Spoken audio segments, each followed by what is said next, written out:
What a difference a year can make. Last year, Black Friday at Bowling Green, Ohio lost to the Falcons to conclude a 3-win campaign. Fast forward to this year, and there's so much to be thankful for on this Thanksgiving week. Ohio has 8 wins, 6 in conference play, has won 6 in a row, undefeated on Frank Solich Field at Peden Stadium, and they've got a chance to win the East with a victory over Bowling Green on Tuesday night. I'm Russ Eisenstein, the voice of the Ohio Bobcats. Our game preview presented by the Athens County Convention and Visitors Bureau. Ohio is 8-3, 6-1 in the MAC. Bowling Green is 6-5, 5-2 in the league. Ohio deserves to be in this position, one of, if not the best team in the league. Everything is working, offense, defense, and special teams. Kudos to the players, the coaching staff, the support staff, for allowing this game to happen for Ohio to try to win their 5th MAC East title. We wonder about the health of quarterback Curtis Rourke. KR7 was hurt at the end of the first half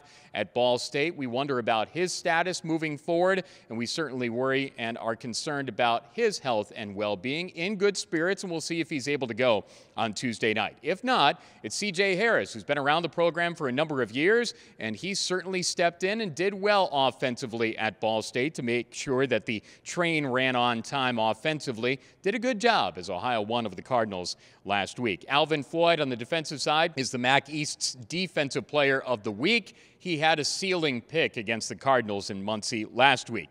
As for Bowling Green, they deserve to be in this spot too. Major kudos to Scott Loeffler, their staff, and their players for getting to this spot. Remember, Ohio was picked 4th in the league on the east side. BG was picked 5th, and maybe we should have known that they were trending in the right direction in the opener as they went toe-to-toe in the first half, certainly against UCLA. The Bruins turned out to have a really good year. That was a loss at the Rose Bowl, but they played really well. 7 overtime loss to Eastern Kentucky, an overtime win over Marshall, and then, of course, last week, with 9 seconds left, they had the game-winning score to blast past their rivals Toledo at the Glass Bowl. They only have 7 rushing touchdowns this year. Matt McDonald's their quarterback, 21 touchdowns, 5 interceptions. They have a top 5 guy in the country in tackles for loss and sacks. Carl Brooks on their defensive line is very, very good. Ohio's the opportunity to beat them, to paint the East Division green and white, to take on Toledo and Detroit on December the 3rd. Back in 2009, we had a tremendous atmosphere at Peden Stadium for that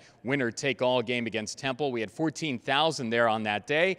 Felt like 40,000. If you can make it, we'd love to see you for Ohio and the Falcons. If you can't make it, it's on ESPNU. Connor Onion will have the play-by-play call there. Turn him down a little bit so you can listen to the Ohio Sports Network from Learfield. Our pregame coverage starts at 6 with the kick at 7. Rob Cornelius and I will be there for you. That's our game preview. It's Ohio and Bowling Green. If the Cats win it, it's off to Detroit. For Jordan Bowes, I'm Russ Eisenstein. This is Bobcat TV.